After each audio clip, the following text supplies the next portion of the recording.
Você está sintonizado na Rádio Caractere.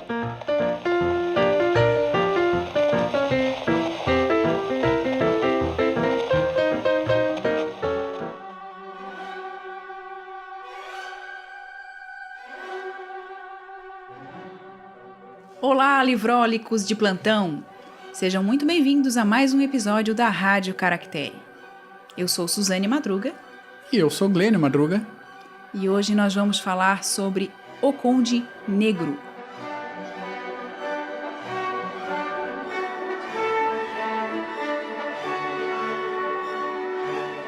Que papo é esse de Conde Negro? O Conde Negro, ele é um livro baseado na história do pai do Alexandre Dumas, escritor de O Conde de Monte Cristo, de Os Três Mosqueteiros e diversas outras obras, que é um escritor francês do século XIX. O Conde Negro, ele era Thomas Alexandre, um monte de nominho, Dumas, um monte de nominho, e a gente vai contar um pouquinho da história dele. Legal. Mas primeiro a gente vai falar do autor, que é o Tom Rice, ou Tom Rice. Ou como é que fala o nome dele? Eu acho que é Tom Rice. Ah, eu sabia. Eu estava esperando você pronunciar esse nome. A pessoa deu a deixa, mas a outra não pegou. Ok, tudo bem. Quem é Tom Rice? Quem foi Tom Rice? Tá vivo, não tá? Sim, ele tá vivo. Ainda bem, né, gente? E esse livro, só eu vou falar um pouquinho dele. Esse livro foi publicado em inglês em 2012 e em português em 2015. Ele foi traduzido pela editora Objetiva. Boa. A tradução é de Cássio de Arantes Leite, né? E ele está no gênero literário biografia. Né? É uma biografia desse general francês. Ah, ok. Então, peraí. Biografia de general francês. Não é nem uma ficção, nem um romance. Não. Nem uma fantasia, nem... E é de um general francês. Ok. É um livro que eu deveria ter lido e não li até agora, é isso? Ah, tá. Pois é, é interessante a gente falar sobre isso porque eu não sou de ler livros relacionados à guerra. Sim. Há geralmente guerras nos livros que eu leio, mas biografia própria de um general nunca foi o meu desejo de leitura. O que acontece? Eu fui ler O Conde de Monte Cristo este ano por conta de um projeto de leitura que eu acompanhei em um determinado canal do YouTube. Eu comecei a ler O Conde de Monte Cristo porque estava começando o projeto. O que acontece? Eu me apaixonei pelo Conde de Monte Cristo. Não conseguia largar aquele livro. É um livro maravilhoso. E num desses vídeos que o rapaz fazia, o Christian Assunção, ele falou desse livro, O Conde Negro, que é uma das histórias é que o Conde de Monte Cristo seria inspirado no pai do Alexandre Dumas. Olha. Que é o Conde Negro. E a gente já vai explicar por que é o Conde Negro.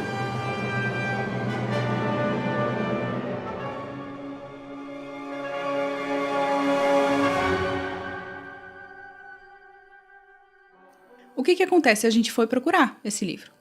E daí eu peguei esse livro e nas primeiras páginas ele já te fisgou. Já fisgou de uma maneira que eu não consegui mais parar. E daí foi livraço, já digo antes. Mas continuando falando um pouquinho da obra, do autor, o Tom Rice. Como é que é a pronúncia? Isso, Tom Rice. Ah, ótimo. Ele nasceu em Nova York em 5 de maio de 1964. Pelo menos foi essa a informação que eu consegui captar dele. Ele é escritor, historiador, jornalista. Ele tem trabalhos de biografia em determinados jornais.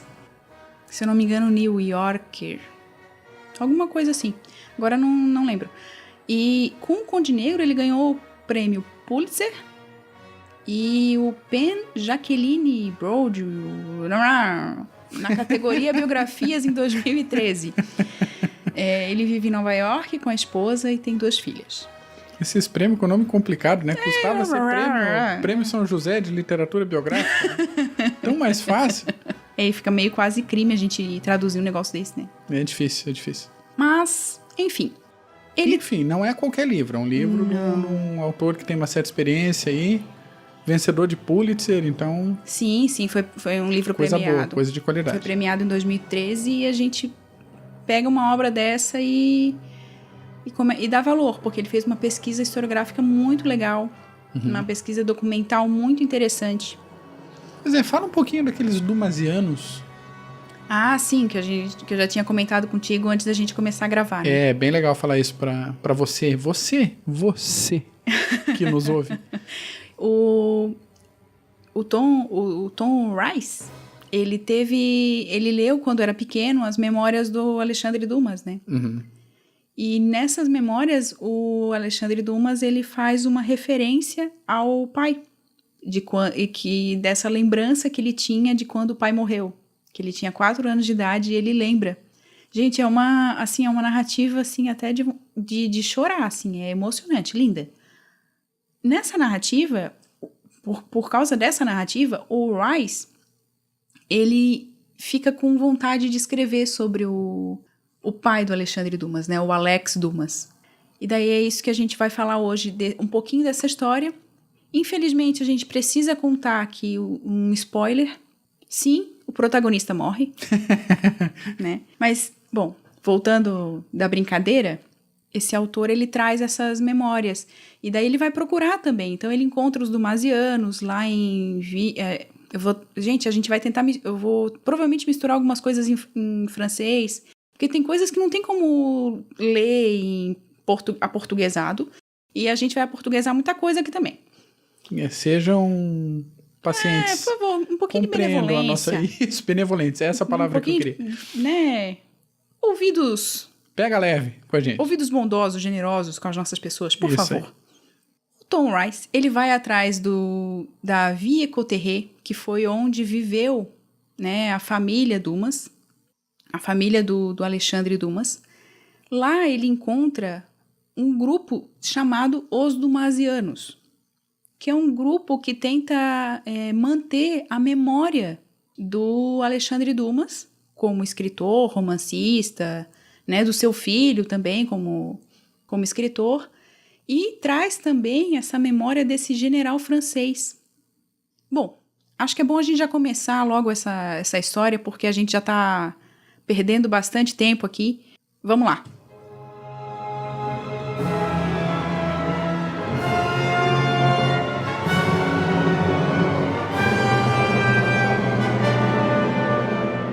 Para situar a história, pelo menos o início da história, é bom a gente falar um pouquinho do Haiti, história do Haiti. O Haiti a gente conhece ele pela situação atual, então uma situação de pobreza, é o país mais pobre da América Latina, sempre em dificuldade, um estado falido, muita corrupção, daí em 2010 teve terremoto, destruiu tudo, então a gente tem presença até hoje de tropas brasileiras reajudando na reconstrução, mas... a história do Haiti começa lá em 1492 com a primeira e com a segunda visita de Cristóvão Colombo ao Caribe. Ele chegou da Europa, passou uma das primeiras paradas, foi ali, na ilha batizada como Hispaniola. A partir dessa presença, foram construídos alguns fortes e isso se seguiu da escravização da população local, os indígenas, na maioria caraíbas, mas tinha outra etnia por ali também. É só lembrar que não era Haiti nessa época. Isso, era... A Haiti foi uma nomenclatura dada depois, né? Exatamente. E depois da independência, se eu não estou enganado. É isso aí. Aí que no início dos anos 1600, a Espanha começa a passar por algumas dificuldades políticas, aquelas disputas de poder, guerras de tudo quanto é jeito que estava acontecendo na Europa, e isso refletia, claro, na exploração do continente americano. E acaba se afastando um pouco da região. Deu ênfase para outros vice-reinos e outras posses na América e acabou abandonando um pouco o Caribe. Lá em 1697, houve o Tratado de Ryswick, que, entre outras várias coisas e determinações de territórios na Europa, passou a posse da ilha de Hispaniola para os franceses. Aí os franceses começaram a ocupar a região, gerando, evidentemente, atritos com espanhóis que não tinham aceitado muito bem esse esquema do tratado. A divisão formal da ilha aconteceu só em 1777, pelo Tratado de Aranjuez. Para entender um pouco como é que a Espanha estava atrapalhada no gerenciamento do território, exploração das Américas, dá pra gente lembrar que no mesmo ano de 1777, os espanhóis invadiram aqui Florianópolis, na época Nossa Senhora do Desterro. Ocuparam aqui. Aqui Florianópolis. Né? É que São José da Terra Firme fez parte das posses. Aqui Florianópolis. E para forçar uma negociação, uma troca com a colônia de Sacramento, que era uma fortificação. Fio, isso é outra história. Lá no Uruguai. Já não mistura as histórias que eu já fico perdida. Não, é só pra igual situar. o ouvinte que não, que esse, meu Deus, o que esse homem tá falando? Não era o outro livro, não era só... Outra eles estão coisa. falando da França, eles estão falando de Alexandre Dumas. Como assim eles estão falando do Haiti? É que está tudo interligado. A Espanha brigando pelo Haiti tem a ver com a Espanha brigando aqui na região de Florianópolis. Não me confunda. Para trocar pela colônia no Sacramento, no Uruguai. Por quê? Toda a exploração do interior da América do Sul entrava, na época, pelo Rio da Prata, pela frente do Uruguai. A colônia de Sacramento fica de frente para Buenos Aires, do outro lado do Rio da Prata, e o canal de navegação tem que passar muito perto. Então, os portugueses, fechando ali com canhões, podiam interromper toda a exploração espanhola. Geografia com Glenn Madruga. Então, tudo isso aí estava embaralhado.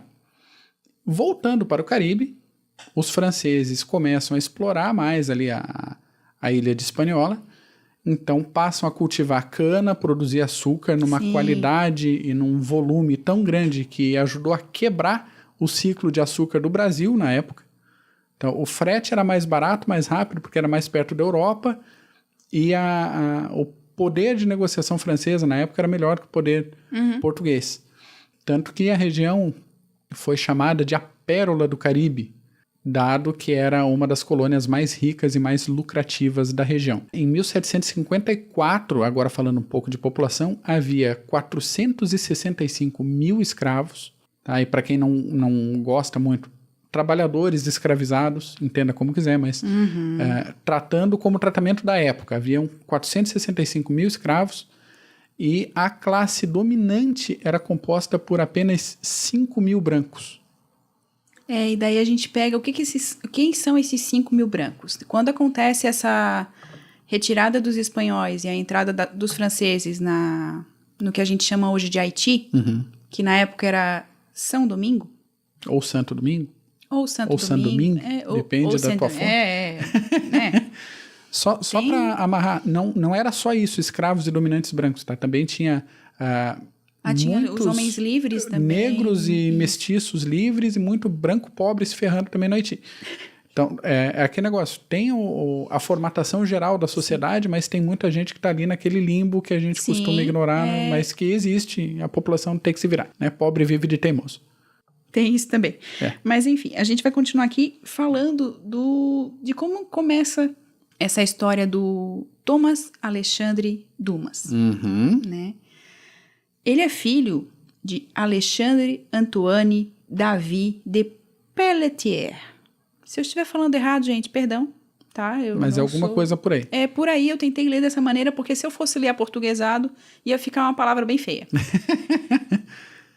O que acontece? O Antoine, ele foi com um irmão, né, explorar essas terras em São Domingos. No atual Haiti. Em Santo Domingo. Santo Domingo. É que a gente lê em outra... Com outra escrita, a gente fica confusa. Bom, e ele foi explorar com o irmão essas terras, só que eles tiveram uma briga muito feia. Foi. E daí o Antoine, ele foge, né? Porque o irmão... a briga foi realmente muito feia. Envolvia dívida. Sim, o irmão era Charles, o nome do irmão. E eles brigam, o Antoine some, vai para perto das montanhas e ele leva alguns escravos e uma moça com quem ele estava já se relacionando. Essa moça era Marie Saucette, ou C7 Dumas, né? Era o nome dela. Ela era uma escrava. A princípio, pelo menos. Isso, uma escrava negra, né? Que vivia, que era daquela região. Ela era nativa dali. E quando o Antoine foge, ele leva ela junto com outras pessoas. Daí ele se estabelece, né? E ele começa a ser chamado de Antoine da Ilha. Então tem toda uma questão, ele se envolve com ela tem 4 filhos. Um filho já era... Uma filha era dela já antes de se juntar. Isso, mas a gente E daí não vai eles entrar têm nessa mais história. 3 filhos. Dá uns pontos a mais aí para estimular a imaginação do leitor. O Antoine, ele já era militar francês. Isso. Ele era coronel Artilharia, não é? de artilharia, chegou ao posto de coronel de artilharia, que era a principal arma combatente dessa época. Ele chegou a combater na Guerra de Sucessão da Polônia, e depois deu um jeito, conseguiu essa transferência lá para as colônias. A Marie... Antes de falar da Marie, Antes de falar da Marie. só pra gente ver, quando a gente olha a família real, a gente sempre observa que os homens, eles têm as roupas militares, né? Família real inglesa, por exemplo. Sim. Não, pensa no William. Vamos pensar no William. Prince William. Pois é, isso sempre foi uma prática dos nobres e dos reis, né? Eles têm essa carga militar. Se dedicar à tradição militar. Exatamente, daí eles escolhem alguma arma e vão para a carreira militar. É o caso da família do Antoine.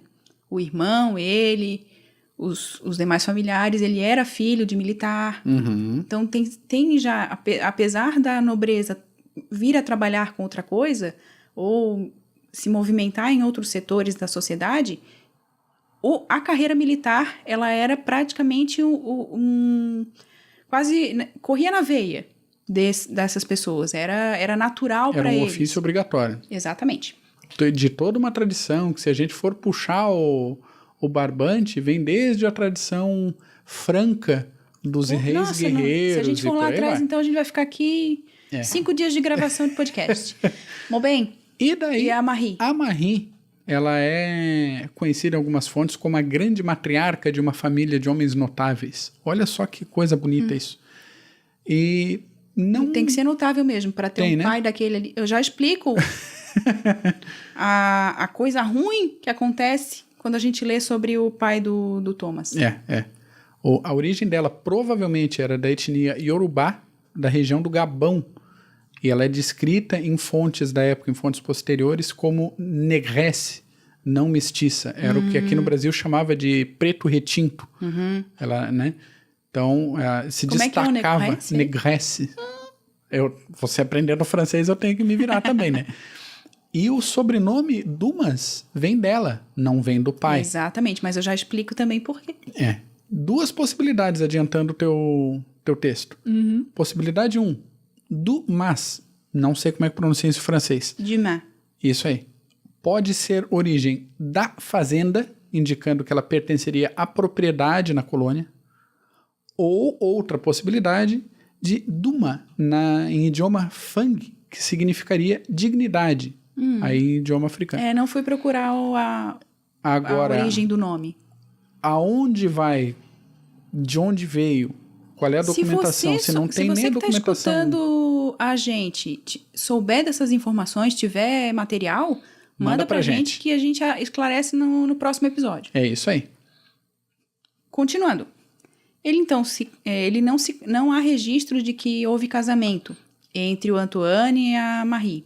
Sim, até porque ele estava meio nessa fase de tentar se esconder por causa das dívidas do irmão, né? Então, registrar casamento às vezes era pepino para ele, que ele não conseguia ficar na moita. Exatamente. Então, e daí ele tem 4 filhos com ela. O primeiro é o Thomas Alexandre Dumas David de la Pelletier. Isso aí, nascido no dia 25 de março de 1762. Exatamente.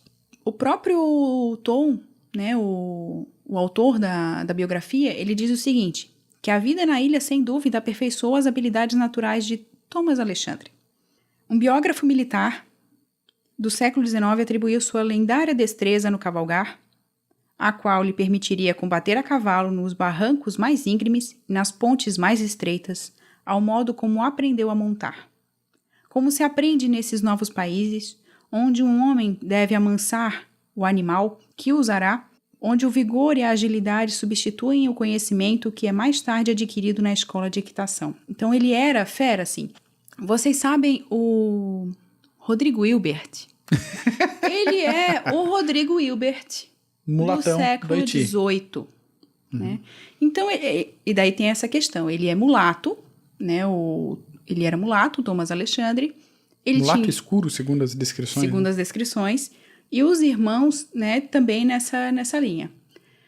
Acontece o quê? O Charles, o irmão do Antoine, ele precisa voltar para a França, porque o pai morreu, e ele precisa tomar conta do... Ele já aproveita, né? Porque o Antoine é o mais velho. Quem devia assumir todos os negócios na França seria o Antoine. Mas o Charles aproveita que o Antoine sumiu, diz que ele morreu, e volta para a França e diz assim, é tudo meu.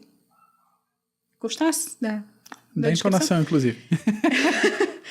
E daí ele vai para a França e tal. O Antoine, ele fica sabendo do que aconteceu e quer voltar para a França. Nesse retorno para a França, ele está sem dinheiro, né? Porque lá no Haiti estava tudo lascado já. Assim, tava uma guerra civil feia. A questão estava bem complicada porque tinha o processo de escravização e daí tinha briga por abolição. Tinha fugidos que se reuniam. Muito importante, o Louverture, espero que seja assim a pronúncia dele, que ele já vinha cultivando a liderança dos escravos e negros libertos para acabar com esse processo de escravização. E volta e meia aparecia alguém que liderava. Toussaint Louverture, lembrei. Acho que é isso. Como é que é o nome? Toussaint Louverture. Ah, daí eu sei. Coisa assim. Não sei. É. E daí, mas tinha essas brigas internas. Mas estava fervendo já. Tinha brigas internas também de os negros não podem usar nomes de branco. Gente, é assim, até o coração ele dá uma apertada feia. Assim, é uma época dura, né? Uma apertada forte quando a gente vai lendo esses relatos. Mas o autor não fica muito nisso, ele vai mais para a vida do Thomas Alexandre. E o Thomas Alexandre, né, como eu estava comentando, ele e os irmãos, todos mulatos, né, negros. E o pai, o Antoine, ele tinha que voltar para a França. E o que ele faz sem dinheiro? Ele vende os filhos e consegue o dinheiro para chegar até o porto e tudo mais. Só que ele percebe que ele precisa de mais dinheiro para chegar na França. E daí quem é que ele vende? Ele vende o Thomas Alexandre. Só que ele vende o Thomas Alexandre com a seguinte ressalva, que o comprador levasse ele para a França também.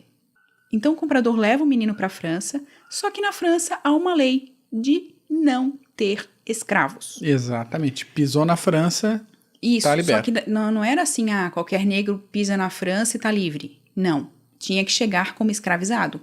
Ah, tá. Porque senão não lhe era permitida a entrada na França. Olha os detalhes da legislação aí. Ó. Nossa, é muito, muito complicado ali o processo. E as leis vão mudando sempre, assim, né? Então, aí ele chega... Daí o Antoine, ele tem aquela briga com o filho e com a nora do seu irmão, que morreu. E daí ele tem toda morreu essa desgraça? No meio do caminho? Todos... spoiler, todos morrem. Tá? Tá. E daí ele vai ele se apossa... Ele faz um acordo lá com a filha do irmão. É a filha do irmão e o genro. Ele faz um acordo e se apossa dos bens, inclusive da casa onde o irmão estava vivendo. O pai do Thomas Alexandre, do Alex Dumas, é assim, tudo que ele queria era dinheiro. E até aparece nos relatos que o autor coloca no livro do próprio Alexandre Dumas, o escritor, aparecem esses relatos com uma certa mágoa desse avô. Bom, a gente entende, né? Ele vende os filhos para ir para a França. A ideia de vender o Thomas Alexandre e combinar que ele iria encontrá-lo na França é que ele compraria o Thomas Alexandre na França. Sim. Então ele faz isso. Quando o Thomas Alexandre chega, ele compra o filho de volta. Aí o que acontece? Nesse momento, o rapaz de 14 anos ele chega na França e ele começa a viver como um nobre. E daí ele tem que ir para a escola, aprender tudo o que um nobre sabe. Ele faz esgrima, né, toda aquela coisa que a gente vê em filme francês do século XVIII. E era isso, ele estava vivendo como nobre. O pai era rico. No nome, ele era rico. Mas ele era cheio de dívidas. Cheio. Mas o tempo passa, o pai casa novamente. Daí tá um rapaz lá vivendo em Paris, aprendendo várias coisas, aprendendo a viver nessa sociedade. Apesar de ser negro, ele tinha essa questão do nome. Então, ele carregava o David de Le Pelletier, e isso elevava a sua condição. O que acontece? O pai, ele se casa com a governanta, e isso causa mais uma ruptura entre ele e o pai, né? Porque ele não concordava com as atitudes do pai. Bom, nem eu concordo com as atitudes do pai dele. O Thomas Alexandre, então, ele entra para os dragões. Ele se alista como soldado raso. Ah, cavalaria. Exatamente, um pouco antes de estourar a Revolução Francesa. Inclusive, acho que isso deve ter dado um desgostozinho pro pai, que era oficial de artilharia, nesta época. Não, o pai morreu. Era isso que eu ia explicar agora. Você não espera a pessoa falar. Quando o pai morre... Não, o pai casa. 2 semanas depois do casamento do pai, em que não há registro do nome do Thomas Alexandre, ou seja, a princípio ele não estava no casamento do pai, ele vai se alistar como soldado raso dos dragões. Daí você pode explicar mais sobre o que são esses dragões? Dragões é a formação clássica de cavalaria da época. Normalmente, a cavalaria ela se divide em cavalaria leve e cavalaria pesada. A cavalaria pesada, né, encouraçada, com blindagem, ainda existia cavalaria pesada nessa época, tá? Era menos frequente, mas ainda existia. Mas o dragões é classicamente uma cavalaria de velocidade, de reconhecimento e de segurança e informação. Perfeito. Tropa rápida. Nesse sentido, ele vai, então, como soldado, ele começa a sua carreira. Sabe-se que não tinha muito futuro, entrando como soldado raso e na condição em que ele estava. Sim. Né? Porque ele abandonou o próprio nome. Ele passou a assinar Alex Dumas. Assumiu só o nome da mãe. Ele assumiu só o nome da mãe. Nesse período, ele pega ele é conhecido como Alex Dumas, tal, e vai fazendo a sua carreira. Só que estoura a Revolução Francesa. E nesse processo é aquela loucura. Então ele acaba demonstrando grandes habilidades, aquelas habilidades que os biógrafos já falam, que o filho fala nas suas memórias. E ele mostra essas habilidades e esse poder de comando tão importante para esse período. E nesse poder de comando ele acaba chegando a Vie Cotterêts. É Vie Cotterêts? Vila Cotterêts, por aí. Ele chega nesse lugar e aí ele se estabelece. Enquanto estourava a Revolução Francesa, ele estava no quartelzinho, então ele não participou desse início, porque esse início foi extremamente sanguinário e violento. Foi. Né? E também, tal como a gente falou da questão da França, da Espanha, que estava com problemas internos e toda a estrutura colonial virou bagunça, na França também começou a Revolução em 1789 e toda aquela fermentação revolucionária do Toussaint Louverture em Santo Domingo estourou. Então já em 1791 começou a Revolução Haitiana, também pesadíssima, e em 1794, 3 anos depois, a França declara a abolição da escravidão nas colônias, mas isso já, como a gente comentou, já vinha acontecendo com financiamento, com ajuda intelectual, tanto de Inglaterra quanto de Espanha, Só que a gente rivais clássicos ali da França. Mas a gente precisa entender uma coisa, não é que a França, ela abriu esse caminho, mas depois fechou as portas também. Claro. De novo. Então, assim, a partir do momento que há a Revolução Francesa, que há o estabelecimento dessa mudança estrutural e legislativa na França, volta à questão da escravidão. Sim, porque é liberdade, igualdade, fraternidade, mais até para alguns do que para outros. Até a gente tá no fogo cruzado, enquanto a gente, depois que passa o fogo cruzado, a gente prende todo mundo de novo. Exatamente, tanto que o Napoleão, ele executa o golpe do 18 de Brumário, o famoso golpe de 18 de Brumário, lembranças aí da escola pro pessoal. Famoso. Né, em 1799. E logo depois... O Napoleão assumiu em 1799, 1801, o Haiti declara a independência por seu lado. O Napoleão vai combater essa independência num primeiro momento, manda o general Leclerc para combater as tropas do Haiti. Só que em 1804, de fato, acontece a independência, é a primeira grande independência da América Latina. A gente tem que lembrar que em 1776 já tinha acontecido nos Estados Unidos, mas foi um processo totalmente diferente, pelo menos materialmente diferente. Os ideais iluministas, mas...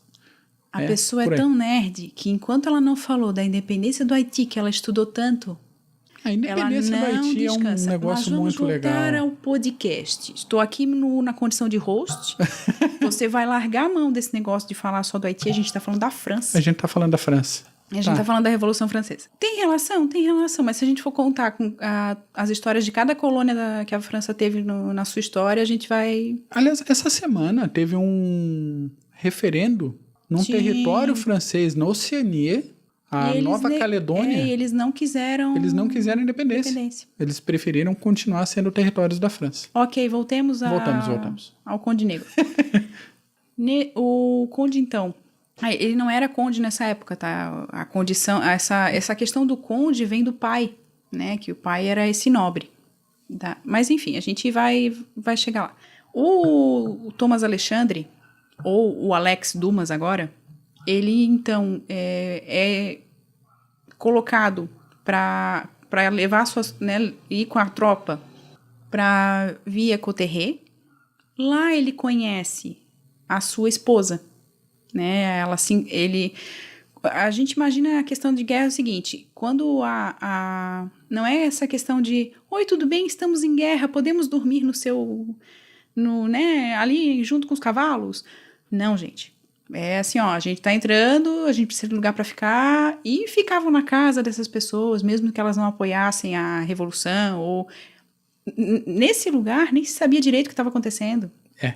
Né? Então, lugares mais afastados de Paris até tinha esses boatos de que ia acontecer uma revolução e retirar os nobres, mas ainda era muito obscuro. Ele fica, então, na casa do pai, né, dessa jovem, que é a Marie-Louise Elisabeth Labouré. Como é que é o nome? Marie-Louise Elisabeth Labouré. Ela era filha Gente, o que a gente tem no livro é um texto declarando o casamento deles. Ah, legal. Então diz assim, o futuro casamento entre o cidadão, e daí a gente precisa lembrar de uma coisa, estava tendo a Revolução Francesa, as pessoas não eram mais chamadas de súditos. Eles não queriam ser mais chamados de súditos, eles passaram a usar o nome de cidadão. Cidadão e cidadã. Então todos se chamavam, oi cidadão, não sei o quê. Aquele negócio de madame, monsieur, né, não era bem visto mais. Então, o chamado era cidadão. Aí diz que Thomas Alexandre Dumas David de la Pelletier, porque ele usa o seu nome para casar. Uhum. Ele tem 30 anos e, eu só esqueci de falar no começo, ele nasceu em Jérémie, que é nessa ilha de São Domingo, hoje Haiti. E ele casa com ela, porque ela se apaixona por ele. Depois o pai dela faz o seguinte, olha, ela tá apaixonada por ti, né? Vocês dois estão de chamego. Vai lá, ganha uma notoriedade, um posto maior e volta que daí você casa com ela. Justo. O que ele faz? Ele, o quê? Ok, vou lá, vou ganhar o posto. E ele ganha o posto e volta e casa com ela. Com o seu nome e o seu status lá em cima. Não se desafia um cavalariano. E, nesse momento, ele é tenente-coronel dos Hussardos do Sul. Hussardos, outra denominação para cavalaria leve de combate. Exatamente. E eles, assim, os feitos depois disso do Thomas Alexandre são, assim, memoráveis, né? Tem um desses momentos, ele tem uma rusga com o então sem nome, o Napoleão, que ele tem uma rusga por carta, porque o Napoleão quer canhões, e ele diz, não vou liberar canhões. E tem outras rusguinhas que vão acontecendo entre ele e o Napoleão. E daí acontece também uma luta em que todo mundo está ferido no meio de acho que é com os austríacos. E o Thomas Alexandre, ele defende o posto no meio da ponte sozinho. Então ele luta com os austríacos sozinho. E isso pegou o nome dele e fez assim, ó, bum. Posso dar uma sériezinha rápida de tópicos militares, especificamente militares, do Alex Dumas? Sim, muito bom. Ele foi o primeiro negro nas Forças Armadas Francesas a se tornar general de brigada. Foi o primeiro negro a se tornar general de divisão. E foi o primeiro negro a se tornar comandante em chefe de um exército francês. Além disso, os comandos dele... Ele foi comandante de cavalaria do Exército Oriental na campanha de 1798. No Egito? Ele foi comandante a campanha, Eu vou chegar. Sim, é que a campanha do Egito foi extremamente importante. Então, quem quiser mais informações, dá uma pesquisada sobre a campanha do Napoleão no Egito, que ela é muito interessante para a gente compreender como é que se formou, como é que se configurou essa figura de Napoleão Bonaparte. Isso aí. Ele comandou também o Exército do Oeste, o Exército dos Alpes e o Exército dos Pirineus. Os conflitos propriamente ditos, as guerras revolucionárias internas ali na França, Guerra da Primeira Coalizão, aquele período 1792-1797 contra outras nações europeias, Guerra do Vendée, que foi a pacificação de um conflito interno ali na França, o pessoal meio revoltado, Cerco de Mantua, 1796-1797 na Áustria, que você comentou agora, que ele defendeu a ponte. Sim, esse é um dos feitos que mais salta, assim, para quem lê a biografia. Ele fez parte da campanha do Egito e da Síria, que foi empreendida aí contra territórios otomanos, então capturaram Malta no caminho. Nesse processo foi descoberta a Pedra de Roseta, que permitiu ali a tradução que tinha o mesmo texto em egípcio hieróglifo, demótico e em grego antigo. Como se já conhecia o grego antigo, a partir daí fundou-se a egiptologia. Por falar nisso, a questão da tradução, ela aparece nessa obra também, assim, bem rápido. Mas dessa entrada do Napoleão no Egito, porque eles não sabiam a língua e eles tinham que traduzir o que estava de documentação ali. Às vezes eles até inventavam palavra, eles suprimiam informações. Tinha que dar um jeito, o tradutor tinha que dar um jeito, estava na reta. O tradutor tá sempre na lasqueira. E para quem tiver interesse por militaria, sugiro, como leitor frequente desse tema, especificamente a Batalha das Pirâmides. Ela foi travada no dia 21 de julho de 1798, 20 a 25 mil franceses contra 25 mil otomanos, uma obra de arte de tática militar. Uma obra de arte. Para ter noção do tamanho, não vou me estender nisso, mas do tamanho Já do está se comando, estendendo, mas tudo bem. Os franceses perderam 29 homens e 260 feridos, e com 29 mortos eles desbarataram 25 mil otomanos. Uma coisa fantástica, fica a dica aí para quem quiser ler. Praça de guerra, aquela coisa linda de se ver. Sabe, vikings? Bom, o que acontece é que nessas rusguinhas internas, mesmo com essas rusguinhas entre o Thomas Alexandre e o Napoleão reconhece a grandeza, a presença, a liderança, a força desse general. Não era general ainda, né? Ele era coronel, tenente-coronel. Ele reconhece essa condição do Thomas e leva ele para o Egito. E tem uma passagem do livro que fala dessa chegada, porque quem estava lá, né, os locais, eles achavam que quem era o chefe o comando era o Alexandre. Porque pensa, o Napoleão ele tem essa fama de ser baixinho. Ele tinha 1,73 m. O Thomas Alexandre, ele era alto. Agora você vê um homem alto, negro, num cavalo branco. De cavalaria, exatamente. De cavalaria, todo paramentado. Quem é que aparece mais? O Thomas Alexandre. Claro. Então, quando eles olharam para aquele grupo chegando, tem os relatos dizendo assim, nossa, como é que pode? Por isso que eu brinco que é o Rodrigo Hilbert dos generais franceses. Porque o cara era aquele... Assim, oi? Então, era uma presença, né? Ele tinha uma força. Não só pela presença, mas dá para perceber nos relatos, no que o pesquisador traz na biografia, que ele tinha uma presença moral muito forte também entre aqueles com quem ele atuava. Aí tem as traições, tem aquela questão de inveja, tem sempre um querendo puxar o tapete do outro. Ele queria muito voltar para casa, né? Porque ele perde a esposa. Eles têm um filho nesse meio do caminho, um filho ou uma filha, agora eu não estou lembrada. Mas esse filho morre. Ele recebe uma carta com essa informação e isso dá uma baixada na sua... naquela gana de... No moral do combatente. Isso. Ele quer muito voltar, o Napoleão não deixa. Em determinado momento há uma outra batalha. E então ele acaba conseguindo sair do Egito. O barco tem alguns problemas e ele acaba parando em Nápoles. E em Nápoles ele é preso. Porque ele achava que Nápoles estava sob o domínio francês, mas já não estava mais. Eita! Ou seja, ele é preso junto com seus homens, alguns morrem, outros são mandados de volta, e ele fica ali preso. Nesse período que ele fica preso, ele vai sendo tratado muito mal, ele vai sendo envenenado aos poucos, segundo alguns relatos que o autor traz pra gente. Provavelmente é o que causa a cegueira, né? Ele tem um problema de cegueira, de audição, que dá problema.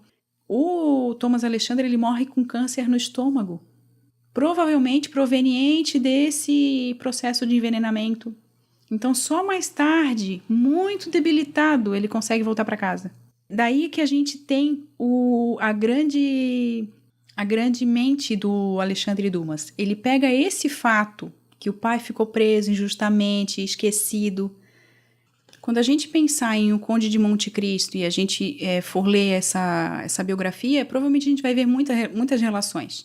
Tem a A&D, né, que ele coloca... As memórias são muito importantes para o Alexandre Dumas. O Alexandre Dumas, escritor, tá?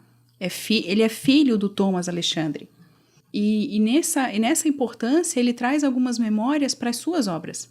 Então, a experiência do pai preso, esquecido, porque ninguém deu muita bola. Ele está preso, o que a gente vai fazer? Vamos negociar? Não teve isso. Então, teve essa questão que daí ele botou esse esquecimento para os personagens, os carrascos, né? Os personagens que fizeram mal a Edmond Dantes. Então, tem toda essa questão. Tem uma partezinha que o autor fala por que ele escolheu, né? Escreveu, acho que eu já falei, que ele leu as memórias do Alexandre Dumas e por isso que ele resolveu. Mas ele fala também que os heróis de Dumas nunca esquecem nada nem ninguém. Dantes guarda uma lembrança perfeita dos detalhes de cada campo do saber humano. O autor traz, então, uma parte muito interessante a respeito da memória, a respeito do lembrar, que é tão recorrente na obra do Alexandre Dumas. Ele diz assim: lembrar-se de uma pessoa é a coisa mais importante nos romances de Alexandre Dumas. O pior pecado que se pode cometer é esquecer. Os vilões de O Conde de Monte Cristo não matam o herói, Edmond Dantes. Eles o atiram numa masmorra onde fica esquecido do mundo. Os heróis de Dumas nunca esquecem nada nem ninguém. Dantes guarda uma lembrança perfeita dos detalhes de cada campo do saber humano, da história do mundo e de todas as pessoas que conheceu na vida. Quando ele as confronta, uma a uma, descobre que os assassinos de sua identidade esqueceram o mero fato de que ele existia. E assim, o próprio crime que cometeram. Para quem já leu O Conde de Monte Cristo, vai perceber muito bem essa parte do qual o Tom Rice fala, que é sobre essa presença da memória. É sempre essa lembrança. A vingança do Edmond Dantes, ela não acontece simplesmente porque ele foi prejudicado, mas porque ele foi esquecido. Dica para leitura. Vamos para a última parte? Vamos lá. Finalizando, então.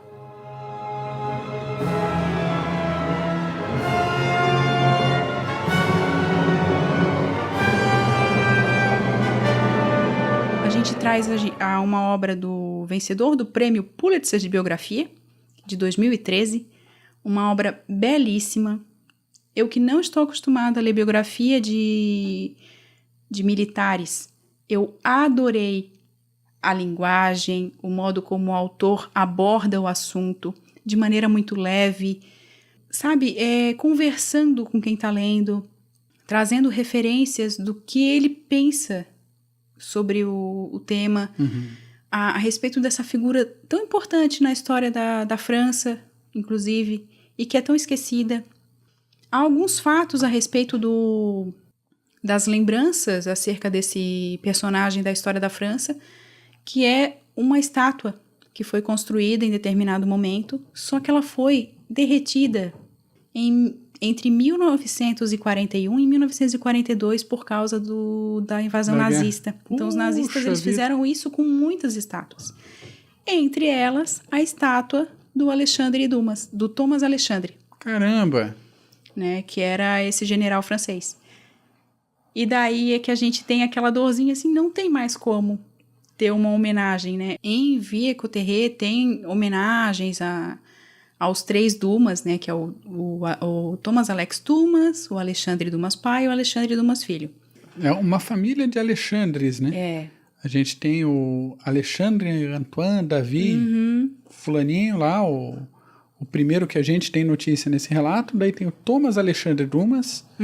Daí tem o Alexandre Dumas, escritor do Conde de Monte Cristo, Três Mosqueteiros e tantas outras obras maravilhosas. E daí tem mais um Alexandre Dumas, que é o conhecido Alexandre Dumas Filho, mais teatrólogo e escritor de peças do que romancista, mas também da carreira literária.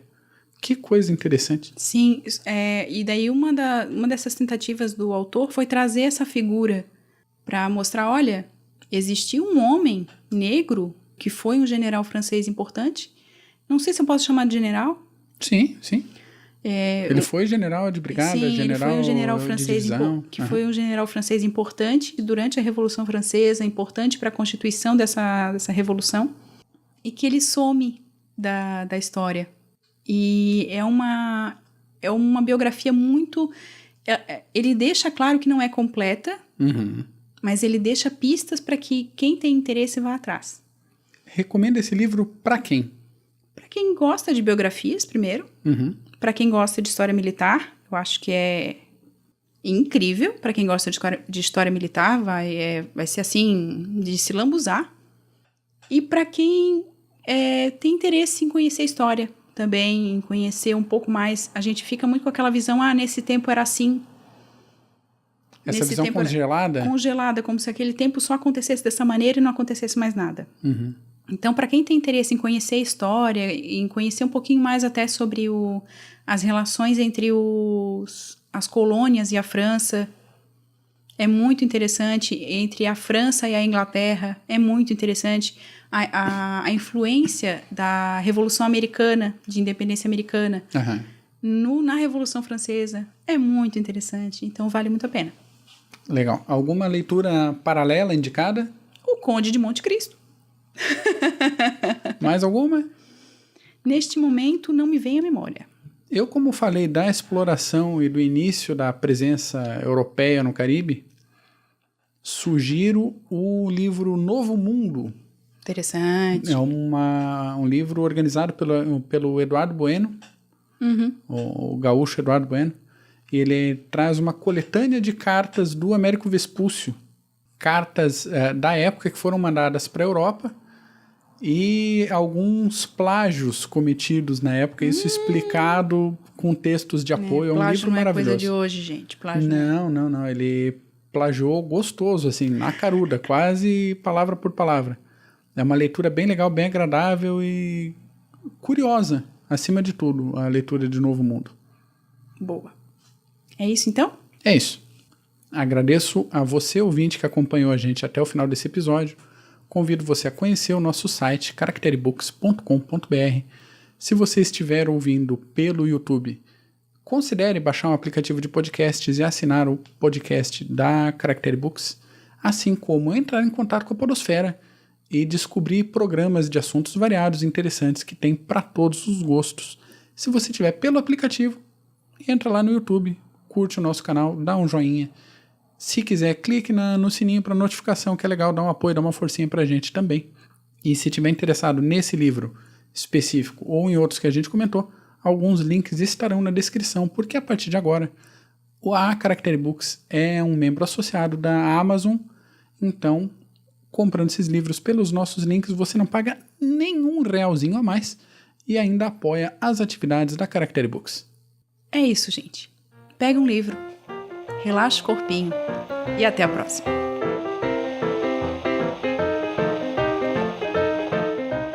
Você acabou de ouvir mais um episódio da Rádio Caractere.